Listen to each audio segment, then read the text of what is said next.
fiscales que afectarán a los autónomos en las empresas desde 2025. Muchos se aplicarán en la renta del próximo año, además de los nuevos tipos del próximo año, ¿de acuerdo? Además de los nuevos tipos por los que tributarán las empresas en el impuesto de sociedades, la reforma fiscal aprobada recoge novedades que afectarán a los autónomos en las empresas en 2025. Os voy a indicar asesorar sobre otras novedades fiscales que afectarán a autónomos y empresas desde este mismo año, 2025.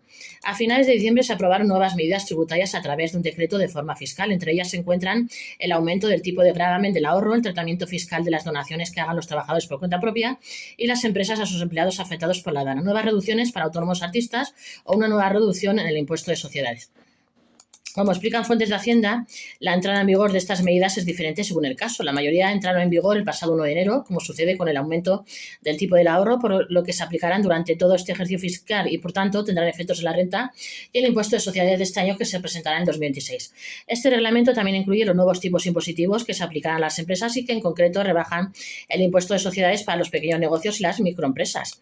Donaciones a trabajadores afectados por la DANA por parte de las empresas, subida del tipo del ahorro en la declaración de la renta, reducción para autónomos artistas por rendimientos obtenidos de manera excepcional y deducción en impuesto de sociedades en concepto de la reserva de capitalización. Donaciones a trabajadores afectados por la DANA por parte de las empresas. La disposición adicional tercera de la Ley 7/2024 finalmente dejó exentas en el IRPF las donaciones que con carácter extraordinario entreguen los autónomos o empresas a sus empleados afectados por la DANA de 2024. Este cambio normativo no afecta de manera directa a las empresas, sino a sus trabajadores, pero sí es una modificación que estas reclamaron a través de algunas de las asociaciones más representativas del comercio en la Comunidad Valenciana, quienes denunciaron la inseguridad jurídica en torno a estas ayudas. Finalmente, con esta reforma fiscal, las cantidades quedaron exentas de pagar impuestos en el IRPF bajo la consideración de donación, pero deben cumplir una serie de requisitos como que estén destinadas a sufragar daños personales y daños materiales a causa del desastre natural, como sucede con la vivienda, los vehículos o los enseres perjudicados. Para tener carácter extraordinario, las cantidades deben ser adicionales al salario percibido por los empleados. Además, el trabajador debe acreditar la condición de afectado por la DANA y el importe de los daños mencionados con el certificado de la empresa aseguradora o de un organismo público.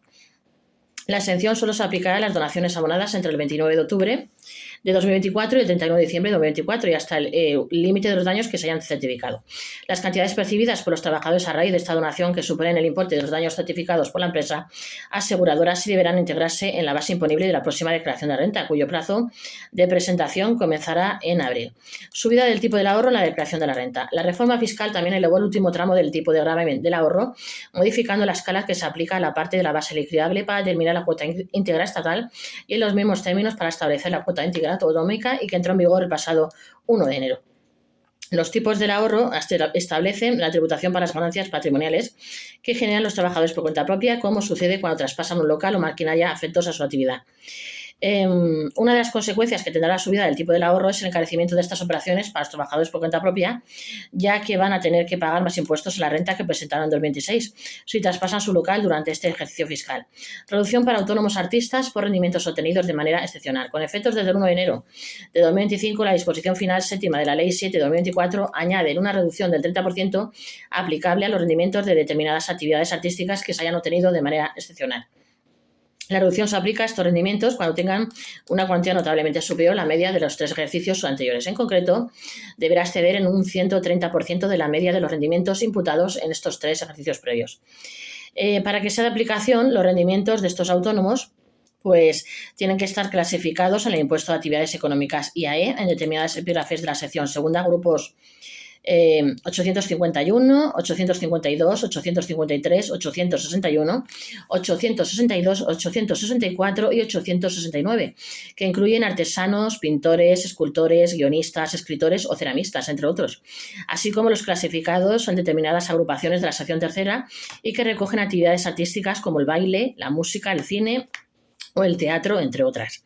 También incluye los rendimientos derivados de la prestación de servicios profesionales en el mundo de las artes escénicas, los audiovisuales y los musicales, incluidas las actividades de tipo técnico o auxiliar. El límite máximo sobre el que se aplicará esta reducción no podrá superar los 150.000 euros anuales. Luego está ya la deducción en el impuesto de sociedades por reserva de capitalización. Con efecto a partir del 1 de enero de 2025 se potencia este incentivo fiscal con el que pueden beneficiarse las pymes. En concreto, se incrementa con carácter general la reducción por la reserva de capitalización del 15% al 20% de la cuantía en que se incrementan sus fondos propios. Si bien esta reducción se elevó primeramente el año pasado del 10% al 15% en 2024. Se aplica de forma conjunta a la reserva de nivelación y permite aplicar una reducción en la base imponible del impuesto de sociedades simplemente por incrementar los fondos propios, aunque la finalidad es que los fondos obtenidos por el negocio mediante esta reducción se empleen para compensar pérdidas en ejercicios futuros. También se contempla que el porcentaje de reducción en concepto de reserva de capitalización esté vinculado al incremento de la plantilla media de la empresa, que permitirá que aumente la reducción. En concreto, las sociedades tendrán derecho a una reducción del 23% del importe del incremento de los fondos propios cuando la plantilla media total también se haya incrementado respecto al ejercicio anterior en un mínimo de un 2% sin superar un 5%. Si la plantilla aumenta entre el 5% y el 20%, tendrán derecho a una reducción del 26,5%. Cuando este incremento sea superior a un 10%, pues la reducción a la que tendrán derecho la empresa será del 30%.